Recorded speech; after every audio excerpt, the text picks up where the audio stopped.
लकड़ियां देने के लिए आया करो इसी टाइम। एक दिन तुम नहीं आते तो मुझे तुम्हारी फिक्र होती है। हाँ, फिक्र किस बात की, मैं बिल्कुल सही हूँ, मुझे क्या होगा।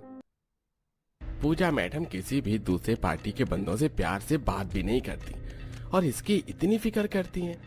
जरूर दाल में कुछ काला है, मुझे मालिक को बताना होगा। पूजा और सुमित एक दूसरे को पसंद करते थे और इसका शक अशोक को हो जाता है। अब सुमित के वहां से जाते ही अशोक विनोद के घर जाता है। लिविंग हॉल में बैठे विनोद और शोभा को सुमित और पूजा के बीच चल रही बातें बताता है। मालिक, अभी मौका है, पूजा मैडम की मंगनी करवा दीजिए। मैंने उन्हें देखा है, वो उस गरीब लकड़ी बेचने वाले की बहुत फिक्र करती हैं। हो ना हो इन दोनों के बीच में कुछ तो चल रहा है। भैया जरा सोच समझ कर बोलो, मेरी पूजा किसी गरीब को पसंद नहीं कर सकती। जरूर आपको कोई धोखा हुआ है। नहीं शोभा, अशोक सही कह रहा है। मुझे भी कई बार शक हुआ है। वो लड़का तभी हमारी दुकान पर आता है जब पूजा होती है, और पूजा उस दुकान के अलावा और कोई दूसरे शोरूम भी नहीं संभालना चाहती। तुम जाओ, मैं कुछ करता हूँ। जब विनोद को इस बारे में पता चलता है तो उसको अपनी बेटी पर बहुत गुस्सा आता है। तो वहीं सुमित अपने भाई और पिता के साथ जंगल में लकड़ियां काटकर पेड़ पर बांस की सीढ़ी पर चढ़ते हुए एक छोटे से पेड़ घर में कटी हुई लकड़ी रख रहा होता है। कल का मौसम पता नहीं कैसा हो, अच्छा हुआ जो हम लोगों ने आज ही ज्यादा मात्रा में लकड़ियां काट ली। कल गांव के बाहर बेचने में आसानी होगी।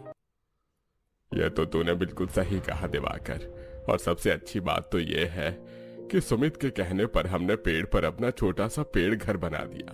अब बारिश भी होगी तो भी हमारी लकड़ियां गीली नहीं होंगी और ना ही हमें कोई नुकसान होगा। पापा, रात हो गई है, बारिश किसी भी वक्त हो जाएगी। अब हमें घर चलना चाहिए। भाभी गर्भवती हैं, सब घर पर हमारा इंतजार कर रहे होंगे और मुझे आज आप लोगों को कुछ बताना भी है। सुमित की बात सुनकर सब कुल्हाड़ी लिए घर आ जाते हैं और फिर अभी अपने किराए के मकान में चटाई पर बैठकर खाना खाते हैं। और उसी दौरान सुमित सबको पूजा के बारे में बताता है। जब घर वालों को पूजा के बारे में पता चलता है तो वो लोग सुमित को समझाने की कोशिश करते हैं। बेटा, तुझे जिससे शादी करनी है तू कर, पर उस अमीर घर की लड़की को छोड़ दे। वो अमीर घर की लड़की हम गरीबों के घर कैसे रहेगी।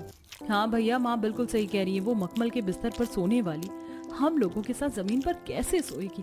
हमारा 2 कमरे के मकान में वो कैसे रहेगी। माँ, पूजा को मेरे बारे में सब पता है और उसने कहा है उसे कोई दिक्कत नहीं है। वो मेरे साथ सूखी रोटी खाकर भी खुश है। घर वालों के समझाने पर भी सुमित नहीं मानता, जिस वजह से घर वाले शांत हो जाते हैं। और अगले दिन जब पूजा अपनी फर्नीचर शॉप पर जाने के लिए तैयार होती है तो उसके पिता उसके कमरे में आकर उससे कहते हैं, पूजा बेटी, आज तू रहने दे, मैं दुकान पर जा रहा हूँ। दरअसल कुछ नई पार्टी आने वाली है दुकान पर, तो जवान बेटी का इतने आदमियों के बीच में रहना मुझे सही नहीं लग रहा।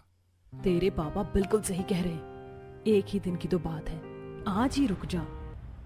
अपने माता पिता के काफी बोलने पर पूजा घर में ही रुक जाती है। कुछ देर में जब सुमित लकड़ियां बेचकर दुकान आता है तो वो पूजा को न देखकर उसके बारे में नौकरों से पूछता है, आज दुकान पर पूजा मैडम नहीं है? तुम्हारी पूजा मैडम तो नहीं है, पर उसका बाप है। क्यों बे, तुझे क्या लगा तू मेरी मासूम भोली बेटी को अपने प्यार के जाल में फंसा लेगा और मैं अपनी बेटी की शादी तुझ जैसे गरीब से कर दूंगा? मेरे जीते जी मेरी बेटी तेरे घर की बहू कभी नहीं बनने वाली। अभी मौका है, मेरी बेटी को छोड़ दे। हम दोनों एक दूसरे को बहुत पसंद करते हैं, मैं उसे नहीं छोड़ सकता। अगर मैंने उसे छोड़ दिया तो वो जीते जी मर जाएगी। अगर तूने मेरी बेटी को नहीं छोड़ा तो हम तुझे जीने लायक नहीं छोड़ेंगे। इतना बोलकर गुस्से में आकर विनोद अशोक के साथ मिलकर सुमित की काफी पिटाई करता है और अधमरी हालत में उसे उसके घर भिजवा देता है। इसी तरह 3-4 दिन बीत जाते हैं और पूजा हर रोज दुकान पर सुमित का इंतजार करती है। पर जब सुमित नहीं आता तो वो परेशान हो जाती है और वो शॉप में अशोक को अपने पिता से फोन पर बात करते हुए सुन लेती है। हाँ मालिक, मेरी नजर मैडम पर ही है, वो दुकान में ही है, पर क्योंकि कुछ दिनों से वो गरीब दुकान नहीं आया इसलिए मैडम काफी परेशान है। इसका मतलब पापा को मेरे और सुमित के बारे में पता चल गया, इसीलिए उन्होंने उस दिन मुझे दुकान नहीं आने दिया। सुमित की तबीयत ठीक तो है। जब अशोक विनोद से फोन पर बात कर रहा होता है तो इसी का फायदा उठाकर पूजा दुकान से निकल जाती है और सुमित के घर पहुंचती है, जहां सुमित के शरीर में पट्टी बंधी थी और उसकी भाभी उसे दवाई दे रही थी। उसकी बहन खाना बना रही थी तो वहीं उसकी माँ झाड़ू लगा रही थी। तुम ही हो ना पूजा? तुम्हारे ही पिता ने मेरे देवर की ये हालत करी है। हम गरीब लोग जंगलों में जाकर लकड़ियां काटते हैं और उन्हें दुकान दुकान बेचकर अपनी रोजी रोटी कमाते हैं, पर जब से देवर जी की ऐसी हालत हुई है वो कोई काम नहीं कर पा रहे। हमारा घर कैसे चल रहा है हम ही जानते हैं। मैं नहीं जानती थी कि पापा को हमारे बारे में पता चल गया है, पर अब मैं तुम्हारे बिना नहीं रह सकती। मैं उस घर नहीं जाऊंगी, मुझे यहीं रहना है। नहीं पूजा, तुम उनकी इकलौती बेटी हो। अगर उन्हें यह पता चलेगा कि तुम यहाँ मेरे पास आ गई हो तो पता नहीं वो कौन सा कदम उठाए। हम पूरी कोशिश करेंगे तुम्हारे परिवार को मनाने की।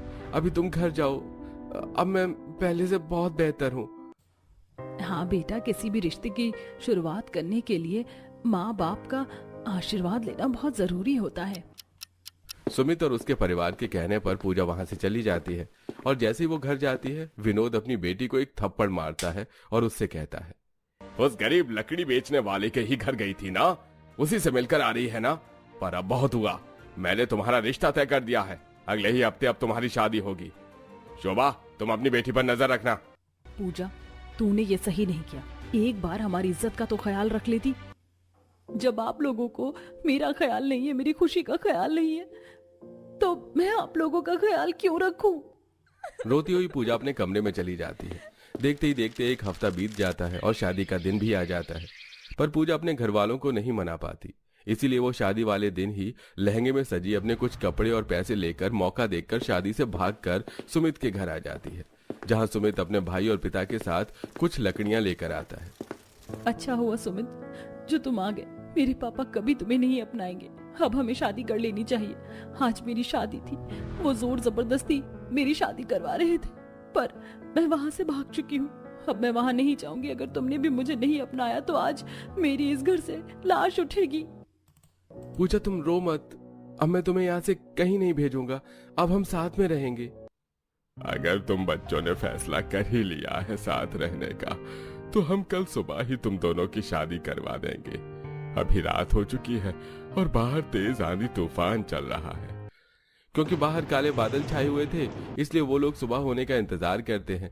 अब जैसे ही सुबह होती है, तेज बारिश होने लगती है। पता नहीं भगवान ने हमारे बच्चों की किस्मत में क्या लिखा है। इस बारिश को भी अभी होना था। पापा, जैसे ही बारिश रुकेगी आप पूरे परिवार के साथ मंदिर जाकर पूजा और सुमित की शादी करवा देना। मैं लकड़ियां बेचने चला जाऊंगा। अगर हम सब घर में बैठे रहे तो घर चलाना मुश्किल हो जाएगा, क्योंकि अब घर में एक नहीं दो बहुएं हैं। दिवाकर बारिश में भीगता हुआ जंगल जाता है और बारिश रुकते ही लकड़ियां काटकर सारी लकड़ियों को जमा करके पेड़ घर में रख देता है। तो वहीं पूरा परिवार पूजा और सुमित की शादी मंदिर में करवा देते हैं। वहीं सुबह होते ही विनोद, अशोक और अपने कुछ गुंडों के साथ सुमित के घर और उसके मकान मालिक का पता करके उसके पास जाता है, जिसके घर में सुमित का परिवार किराए पर रह रहा था। नहीं मालिक, मैं उन्हें घर खाली करने को नहीं बोल सकता। बाहर देखो, बारिश शुरू हो गई है। इस बारिश में वो गरीब परिवार कहाँ जाएगा? आप नहीं जानते वो लोग इतने गरीब हैं, पर फिर भी एडवांस किराया देकर रखते हैं। मैं इतने अच्छे किराएदार को घर खाली करने के लिए नहीं कह सकता। तभी विनोद मकान मालिक का कॉलर पकड़ लेता है। अगर तूने उन गरीबों को बेघर नहीं किया तो मैं तुझे बेघर कर दूंगा। अरे तुम सब खड़े खड़े मुंह क्या देख रहे हो? घर में जितना भी सामान रखा है सब तोड़ना शुरू करो। नहीं नहीं भाई साहब, अपने गुंडों को रोक दीजिए। मैं उन लोगों को घर से निकाल दूंगा। मैं अभी छाता लेकर जा रहा हूँ। विनोद की धमकी सुनकर मकान मालिक डरता हुआ बारिश में ही छाता लेकर सुमित के घर पहुंचता है और उन्हें घर खाली करने को कहता है।